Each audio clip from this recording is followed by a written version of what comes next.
Hello दोस्तों, मैं पीके sir आप सभी का एक बार आपके अपने और हमारे इस प्यारे से learning programme super classes YouTube channel को स्वागत करते हैं। दोस्तों, हम लोग लाइव क्लास में क्या कर रहे थे, क्लास 12 का रिवीजन क्लास कर रहे थे। क्लास 12 में फिजिक्स में जो हम लोग लेसन नंबर 2 जो गास थ्योरम थी, गास की जो प्रमेय थी, उस गास की प्रमेय को हम लोग थोड़ा सा क्या करते रिवाइज कर रहे थे। तो आज हम लोग इस रिकॉर्डिंग वीडियो में पूरा गास के जो प्रमेय का जो क्रैश कोर्स है, क्रैश कोर्स टाइप जो हम लोग उसको रिवीजन करेंगे। ठीक, आइए कोशिश करते हैं कि आप लोग भी साथ साथ दीजिएगा और आप लोग जहां भी किसी भी कैंपस से आप पढ़े होंगे और उसको थोड़ा सा एक बार रिवीजन कर लीजिए ताकि आपका 2022 की प्रिपरेशन ठीक ठाक हो पाए। इस वीडियो में मैं वही चीज़ आपको बताऊंगा जो आपके 2022 सिलेबस में पूछा जाएगा। ठीक, चलिए, काफ़ी चीज़ें हैं, मतलब आप लोगों से बातचीत करनी है। अगले मुद्दे पर आएंगे तो हम लाइव आपसे बातचीत करेंगे। खैर, सबसे पहले हम बात कर लेते हैं जो चैप्टर की स्टार्टिंग है। 2-4 बेसिक पॉइंट है, इस बेसिक पॉइंट के आधार पर हम लोग गास की प्रमेय पर बढ़ेंगे। तो सबसे पहला देखिए बेसिक पॉइंट हमारा क्या है, कोण। सबसे पहला बेसिक पॉइंट है कोण। हमें समझना होगा एंगल क्या होता है, एंगल। ठीक फ्रेंड्स, क्या समझना होगा हमें, एंगल, कोण क्या होता है। तो सबसे पहले कोण समझें हम लोग, कोण क्या होता है। जैसे देखें, ये कोई मान लीजिए एक रेखा है, ये आपकी कोई एक रेखा है। इस रेखा को हमने यहाँ इस पॉइंट को O बोल दिया, इसका नाम हमने A रख दिया।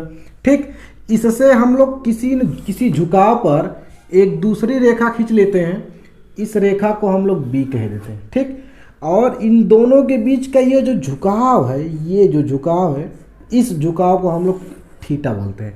और इसे हम लोग सामान्य भाषा में समझने के लिए कोण की संज्ञा देते हैं। इसका नाम क्या देते हैं, इसको हम लोग समझने के लिए इसको हम लोग संज्ञा यानी कि कोण नाम दे देते हैं, जिससे हम लोग समझ लेते हैं कि ये दो रेखाओं के बीच के क्या है।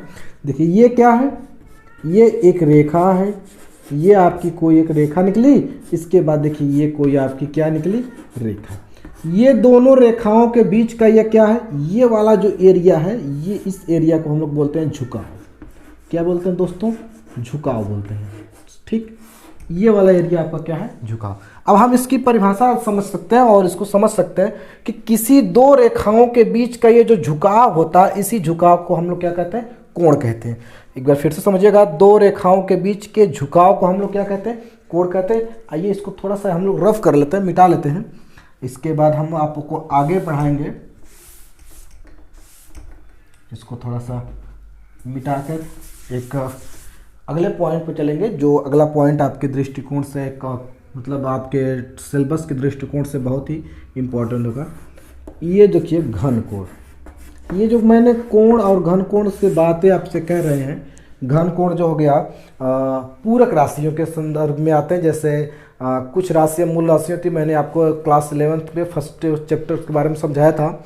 उसमें क्या था कि कुछ राशियाँ जो होती हैं स्वतंत्र राशियाँ होती हैं, इनसे छोटी राशियाँ शब्द नहीं बनाया गया। तो उन शब्दों के माध्यम से हम लोग क्या करते हैं, टोटल फिजिकल क्वांटिटी को जो है रिवाइज करते थे, अध्ययन करते थे।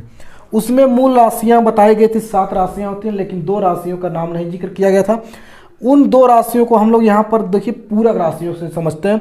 पूरक राशियाँ क्या होती हैं, वे राशियाँ जो मूल राशियों को पूरा करती हैं उनको हम लोग पूरक राशियाँ बोलते हैं। अब पूरक राशियों की जो संख्या होती है वो 2 होती है, एक कोण होती है और दूसरा घन कोण। तो आई होप समझ गए होंगे कि मैं 2 कोण और घन कोण पढ़ा रहा हूँ। ये पूरक राशियों की बात है। ये देखिए घन कोण, जैसे एक घन कोण, सबसे पहली बात यह कहीं ना कहीं हमेशा ठोस में लागू होगा। यह हमेशा आपको ध्यान रखना है, किस में लागू होगा, घन कोण हमेशा ठोस पर लागू होता है। जैसे ये देखें, मान लीजिए कोई वृत्ताकार है, एक हमने वृत्त बनाया, यह वृत्ताकार है, लेकिन इसको हम लोग अंदर से अगर भर देंगे तो ये गोला हो जाएगा। ठीक, तो ये एक प्रकार की देखिए हमने कोई गोलाकार आकृति बनाई, मतलब एक गोला बनाया, अंदर से भरा है। इसका देखिए ये कोई सेंटर है। ठीक, इस पर हमने क्या किया, एक बड़ा चाप लिया जिसका नाम रख दिया A और B, और इसके अंतर्गत देखिए AB जो है, इस पर कुछ जो कोण बना रहे हैं। ठीक, इसके अंतर्गत मैं एक छोटे से लघु अवयव CD की कल्पना कर लूं और ये लघु चाप इसके केंद्र पर जो कोण बनाता है, इस कोण को बोलते हैं हम लोग घन कोण। इसको हम लोग d ओमेगा से लिखते हैं, d ओमेगा से। और इस एरिया को अगर हम क्षेत्रफल A कह दें तो इसका सूत्र हो जाएगा d ओमेगा बराबर d a cos theta upon are का स्क्वायर। यहाँ पर ये दूरी हम मान ले रहे हैं कितनी है, वृत्त के केंद्र से परिध के बीच की दूरी है आर। तो हम यहाँ पर सूत्र हो जाएगा डी ओमेगा बराबर d a cos theta upon are का स्क्वायर। ये घनकोणता है, इसी का इस्तेमाल हम लोग आगे वाले मतलब टॉपिक में करेंगे, इसलिए हमने इसको यहाँ पर बताना जरूरी समझा। ठीक है, अब आप लोगों को नेक्स्ट टॉपिक जो है आपकी थी इस चैप्टर की जो नाम है गॉस की प्रमेय, उसको पढ़ाया जाएगा। गॉस की प्रमेय को थोड़ा सा हम लोग समझेंगे। गॉस की प्रमेय को जैसे समझ लेंगे इसके बाद हम लोग आगे गॉस के प्रमेय का अनुप्रयोग करेंगे। देखिए पढ़ना क्या है इस चैप्टर में, गॉस की प्रमेय आपको पढ़ना है जो बोर्ड एग्जाम में आएगा, एक गॉस की प्रमेय का अनुप्रयोग पढ़ना है। और गॉस की प्रमेय के दो अनुप्रयोग हैं, एक अनंत विस्तार अनंत जो है अनंत मीटर की एक समतल क्या होती है, सीधा चालक तार होता है। इस तारक पर आप एक समान रूप से इसे आवेशित करते हैं और उसके निकट बाधु क्षेत्र की तीव्रता आप निकालते हैं, ये होता है। ठीक, और एक होता है अनंत विस्तार की एक समतल अचालक या चालक चादर के निकट बाधु क्षेत्र की तीव्रता। यही दो आपको इस बार आपसे पूछा जाएगा। ठीक, आइए मतलब पहले समझ लेते हैं गॉस की प्रमेय क्या है। यहाँ पर मैं लिख देता हूँ गॉस, इसके बाद प्रमेय, आप एक एक करके समझते रहिएगा। गॉस, इसके बाद की, ये निकल गई आपका गॉस की प्रमेय। ठीक, इसको हम लोग गॉस थ्योरम के नाम से भी जानते हैं। तो सबसे पहले देखिए गॉस ने क्या कहा, गॉस जैसे पहले वैद्युत फ्लक्स निकाला जाता था तो होता था एक लेते थे तल, जैसे ये देखिए आपका एक तल है, इससे हम लोग वैद्युत बल रेखाएं गुजारते थे। तो वैद्युत बल रेखाओं की जो संख्या हुआ करती थी उन संख्या को बैठ कर गिनते थे, तो वैद्युत बल रेखाओं की संख्या को हम लोग वैद्युत फ्लक्स कहते हैं। अभी अभी हमने इसको पढ़कर ख़त्म किया है कि किसी तल से गुजरने वाले संपूर्ण वैद्युत बल रेखाओं की जो संख्या है, इस संख्या को हम लोग वैद्युत फ्लक्स कहते हैं। लेकिन जो गॉस है, इस गॉस का पूरा नाम है कार्ल फ्रीडरिच गॉस। ये गॉस इतने महान वैज्ञानिक थे, उसने बताया कि आप किसी तल पर कुल आवेश मुझे बता दीजिए, मैं उस पर घिरे कुल वैद्युत फ्लक्स की गणना कर लूँगा। वो बात ये थी, गॉस सबसे पहली बात बता दें, ये एक प्रकार के आर्मी में मतलब आर्मी के रिटायर्ड आदमी थे गॉस। इनका पूरा नाम यहाँ पर मैं लिख लेता हूँ, कार्ल फ्रीडरिच, इसके बाद गॉस। ठीक, आइए इनके कथन पर हम लोग बात कर लेते हैं। कथन इनका ये था कि किसी बंद पृष्ठ से गुजरने वाला कुल वैद्युत फ्लक्स, एक बार फिर से सुनिएगा, किसी बंद पृष्ठ से गुजरने वाला कुल वैद्युत फ्लक्स उस पृष्ठ पर घिरे कुल आवेश का 1/ε0 गुना होता है। आइए मैं लिख भी देता हूं क्या होता है, किसी बंद पृष्ठ से गुजरने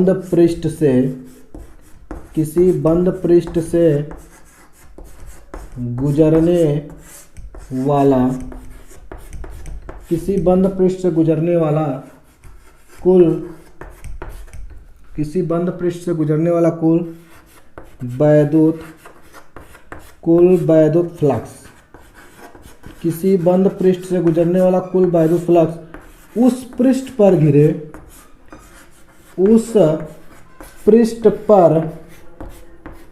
पृष्ठ पर घिरे नेट आवेश का, आप कह सकते हैं कुल आवेश का, नेट आवेश का 1/ε0 गुना होता है, 1/ε0 गुना होता है। ठीक है फ्रेंड्स, यही आपने पढ़ा भी होगा कि किसी बंद पृष्ठ से गुजरने वाला कुल वैद्युत फ्लक्स उस पृष्ठ पर घिरे नेट आवेश का 1/ε0 होता है। ठीक, अच्छा मैं मान लूँ कि एक पृष्ठ है, जैसे देखिए ये एक आपका हमने इस तरह से कोई पृष्ठ की कल्पना कर लिया। ये देखिए पृष्ठ कुछ इस प्रकार का है, इससे वैद्युत फ्लक्स इस तरह से मान लीजिए गुजर रही है, वैद्युत बल रेखाएं ऐसे आपसे गुजर रही हैं। ठीक, अगर मैं इस पृष्ठ पर घिरे टोटल आवेश को कह दूं Q है, क्या कह दूं Q। एक पृष्ठ मैंने लिया, इस पृष्ठ पर घिरा एक आवेश को कितना ले लिया Q। तो अब आप इसको एक तरीका है कि वैद्युत फ्लक्स ज्ञात करने का फाई E बराबर E into DA cos theta से निकालें। लेकिन गॉस ने कितनी अच्छी बात बताई, लेकिन अगर मैं गॉस की प्रमेय लगाऊं, गॉस के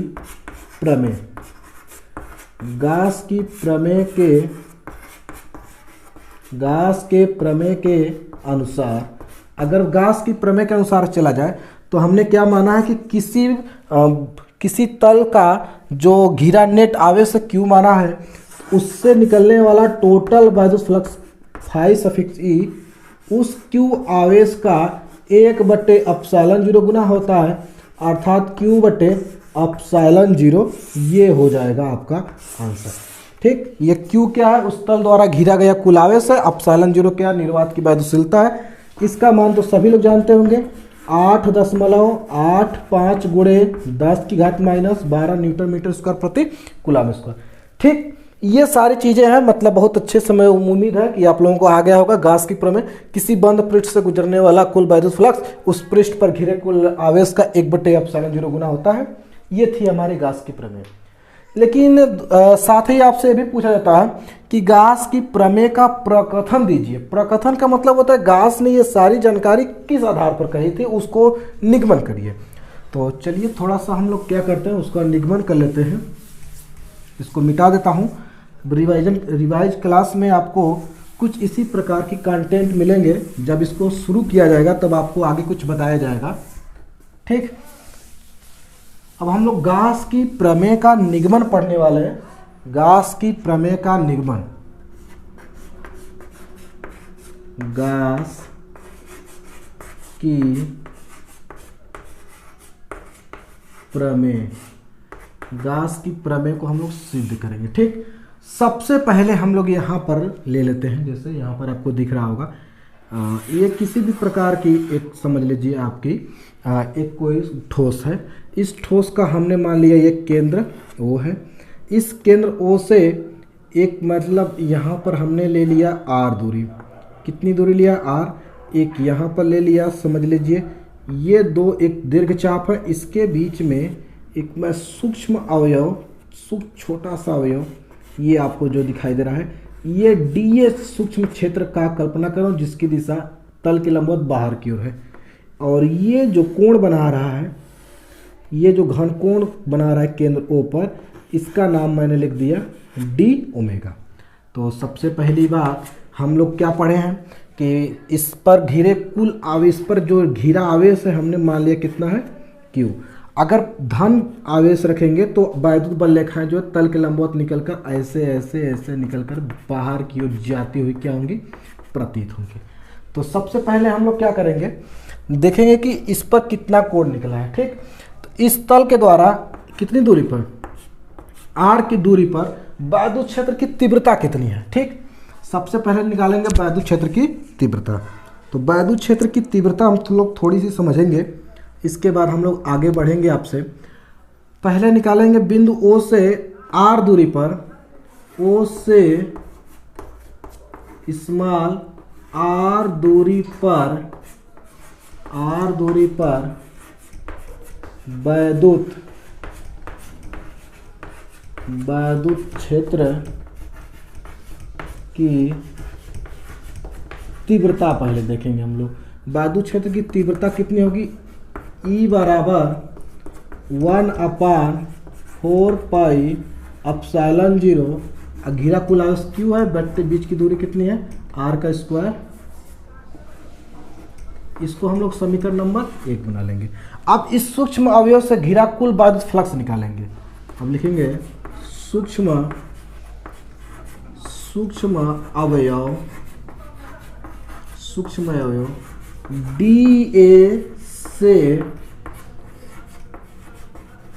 बद्ध वैद्युत फ्लक्स। तो यह वैद्युत फ्लक्स हो जाएगा, सूक्ष्म अवयव हो तो d फाई E बराबर E इंटू DA। यह कुछ इस प्रकार का कंडीशन होता है। अगर A डॉट B से निकालें तो आपका हो जाएगा A E into DA cos, इसके बाद थीटा। तो d फाई E का मान आपका क्या मिल गया? d फाई E बराबर हो गया आपका E DA cos, इसके बाद थीटा। ठीक, ये आपका क्या मिल गया? E into DA cos theta आपका मिल गया वैद्युत फ्लक्स। अब देखिए E का मान आपने क्या निकाल रखा है? तो E का मान देखिए आपने निकाल रखा है d phi E equal to E का मान समीकरण 1 से 1/4, इसके बाद pi epsilon nought Q upon R का स्क्वायर, अब डी ए कॉस थीटा। ठीक, मैंने आपको शुरू में एक चीज़ बताई थी, यही आप इसको अगर आप मिला लेंगे तो यह बन जाएगा डी ए cos theta upon r square, और इसी बात को हम लोग बोलते हैं घन कोण डी ओमेगा, और यहाँ पर हम लोग डी फाई ई बराबर हो जाएगा 1/4 पाई एप्सिलॉन 0 क्यू इंटू यहाँ पर मिला के हम लोग लिख देंगे डी ओमेगा, डॉट डॉट मैं आपको लिख दे रहा हूँ यहाँ पर डी ओमेगा बराबर डी ए कॉस थीटा अपान में बोलिए आर का स्क्वायर। ठीक, यहाँ पर आगे थोड़ा सा एक लाइन बढ़ा लेता हूँ।